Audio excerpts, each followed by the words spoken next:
До переезда в Испанию вы можете знать, как сказать по-испански «мой любимый цвет синий». Но уже в первые дни здесь вас, скорее всего, спросят совсем другое. У вас есть запись? На чье имя оформлен договор? Вы принесли оригинал или копию? Кто является владельцем? Вы уже подавали заявление? Вам выдали справку? И вот к этому почему-то почти никто не готовится. Меня всегда удивляло, как много времени люди тратят на испанский, который, возможно, понадобится им когда-нибудь, и как мало на язык, который потребуется уже завтра утром.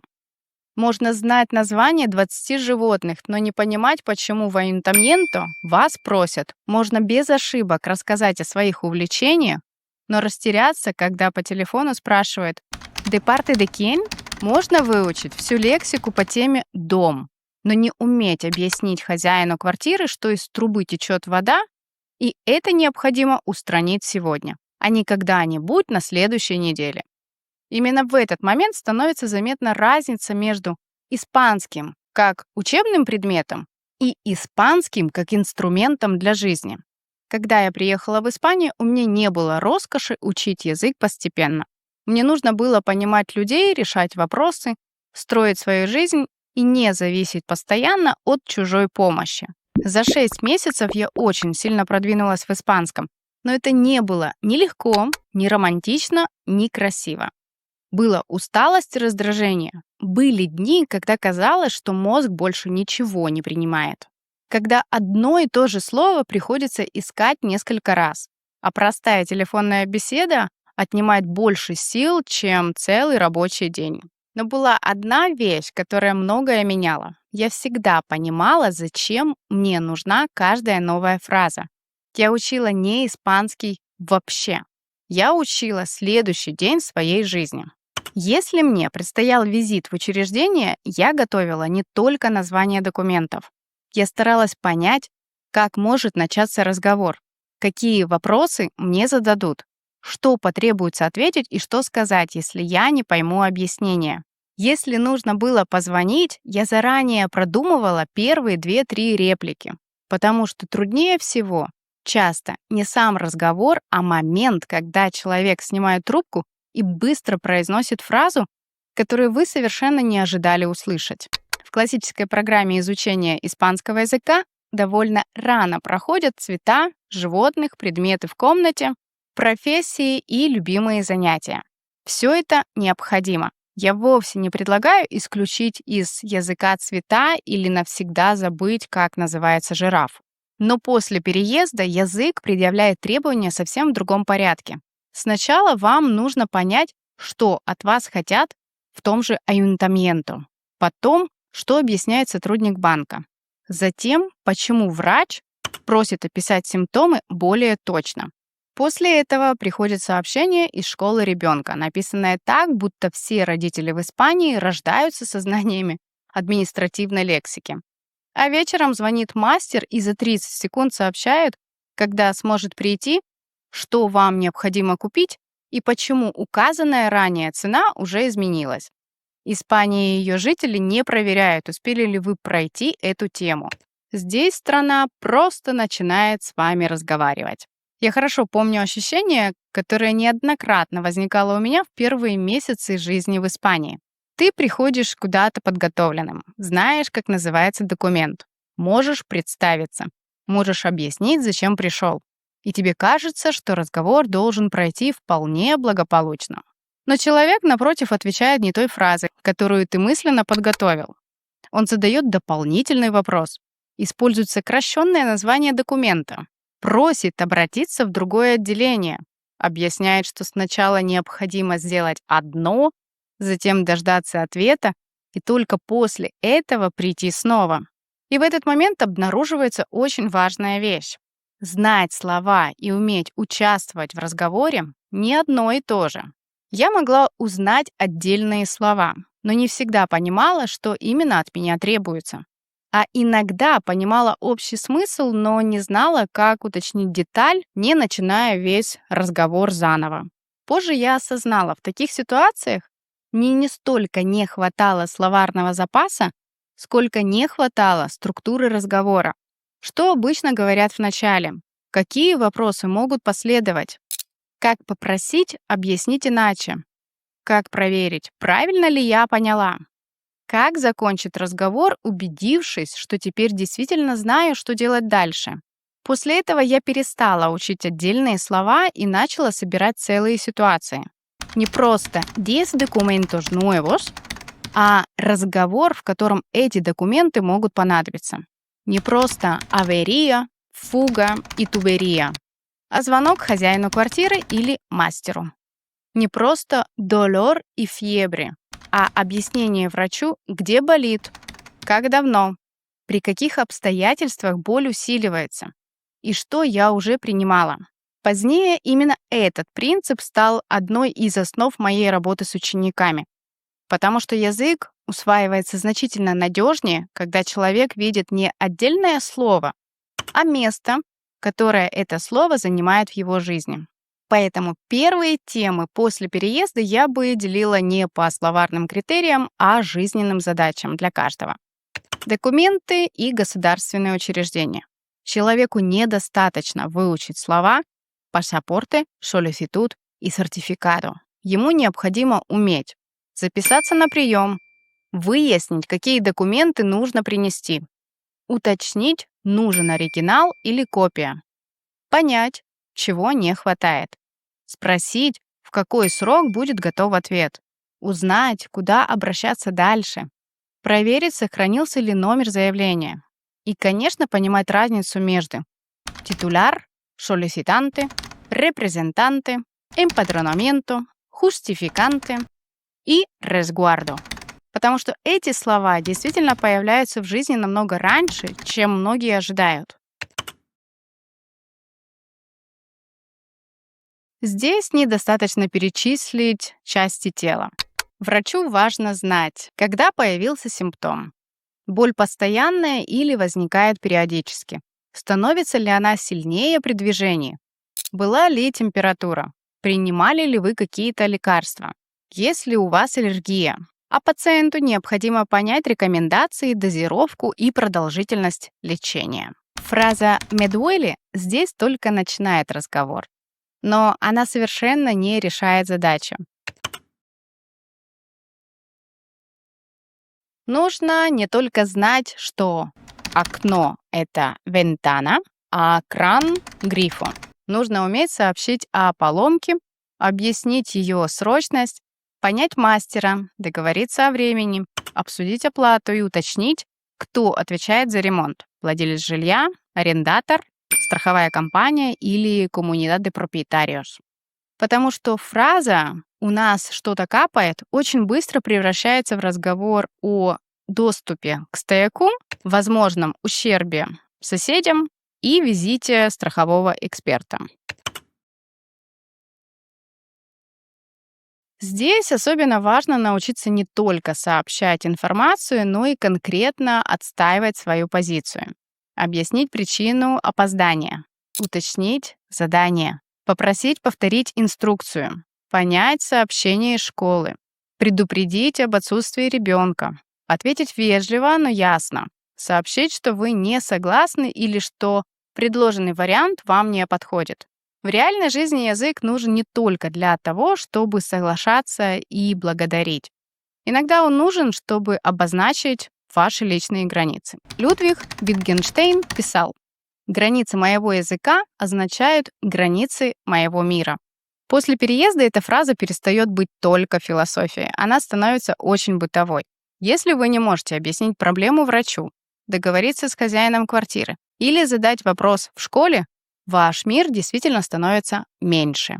Вы начинаете откладывать звонки, избегаете разговоров, просите кого-то пойти вместе с вами, соглашаетесь с тем, чего не до конца поняли. Иногда даже отказываетесь от решения вопроса только потому, что предполагаете сложный разговор. Поэтому я не вижу смысла давать ученику 20 красивых фраз, если он не понимает, в какой момент их использовать и что он может услышать в ответ. Например, человек выучил «Quería pedir una cita». Прекрасная и полезная фраза. Но дальше ему могут ответить ¿Es para usted o para otra persona? ¿Es la primera vez que viene? ¿Tiene alguna preferencia de horario? No quedan citas presenciales, pero подemos hacerle una консульта телефоника.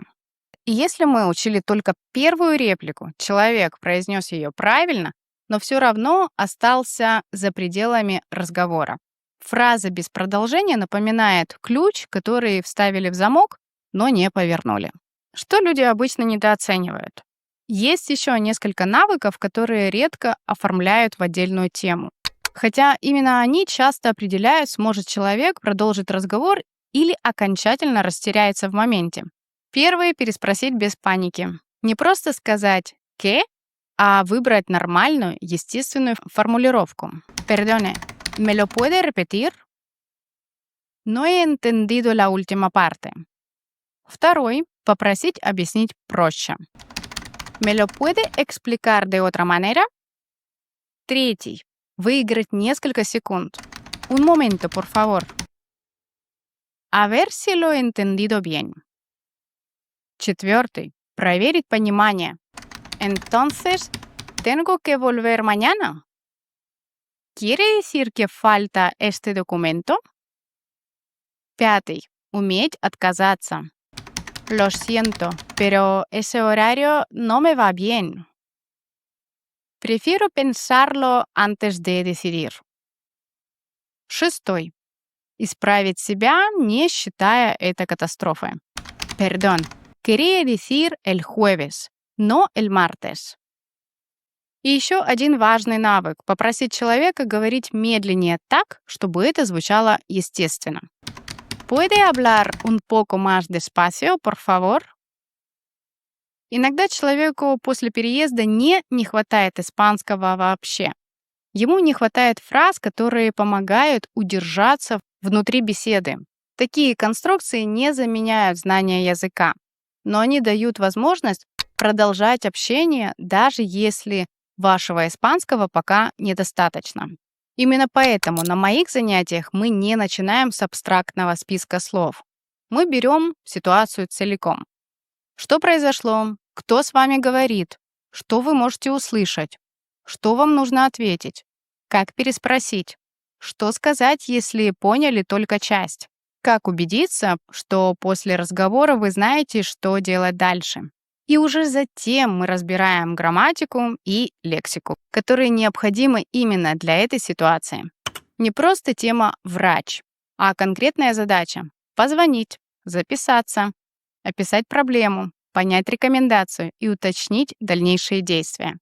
Не просто тема «магазин», а ситуация «найти товар», спросить о наличии, уточнить цену, вернуть покупку или объяснить, что списание прошло дважды.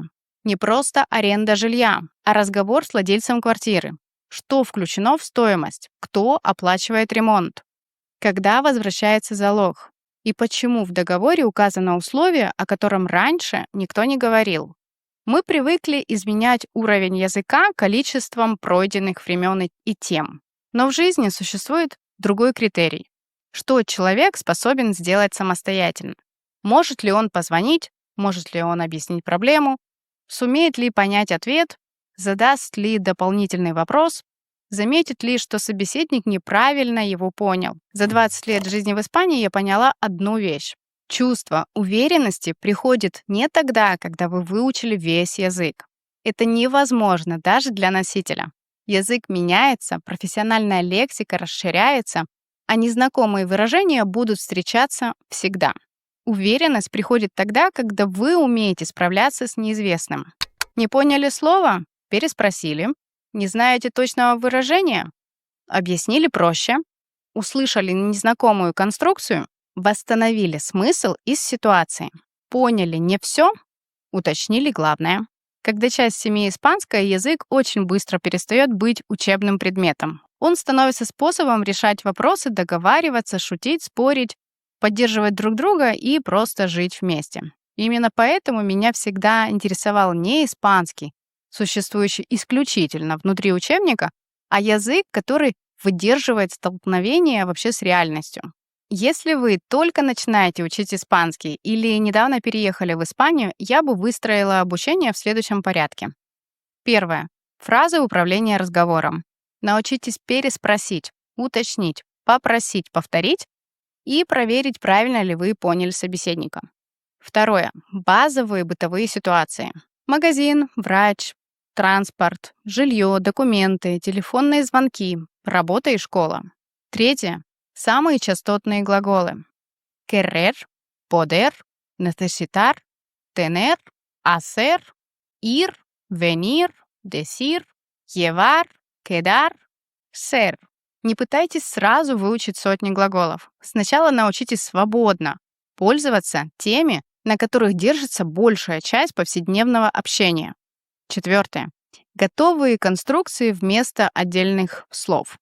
Quería, necesito, tengo que, me puede, no he entendido, quiere decir que, entonces, ¿qué tengo que hacer? И пятое — типичные ответы испанцев. Потому что подготовленная фраза почти бесполезна, если вы произнесли ее и совершенно не понимаете, что вам ответили. Учить нужно не только то, что скажете вы, но и то, что с большей вероятностью скажут вам. Именно для людей, которым нужен такой испанский, я открыла запись в новую группу «Испанский для жизни в Испании». Занятия начнутся в сентябре. Группа рассчитана на тех, кто начинает с нуля, а также на тех, кто уже знает бытовые слова и конструкции, но пока не умеет уверенно использовать их в реальной жизни. Мы не будем учить язык на будущее, надеясь, что однажды все пройденное случайным образом отложится в голове, и в итоге у нас получится полноценная беседа с собеседником. Мы будем разбирать ситуации, с которыми человек сталкивается после переезда. Документы, врач, жилье, покупки, телефонные звонки, школа, работа и повседневное общение. Вы будете учиться не просто произносить подготовленную фразу, а понимать ответ, задавать дополнительные вопросы, продолжать разговор, если он пошел не по ожидаемому сценарию. Если сейчас вы почти ничего не знаете, это не помеха. Программа выстроена так, чтобы с самого начала дать вам опору, последовательность и понимание того, как пользоваться языком, а не только как выполнять упражнения. Я работаю с небольшой группой, потому что мне важно слышать каждого. На моих занятиях человек должен говорить, отвечать, ошибаться, исправляться и постепенно становиться самостоятельнее, а не просто присутствовать на уроке с выключенным микрофоном.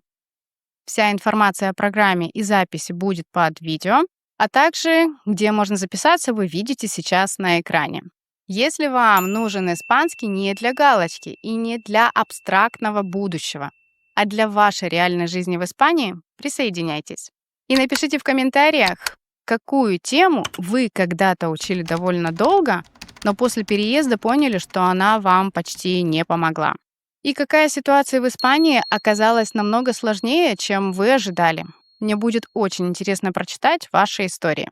И, возможно, именно одна из них станет темой следующего видео. А на сегодня это все. До скорого в следующих видео на моем канале. Hasta pronto!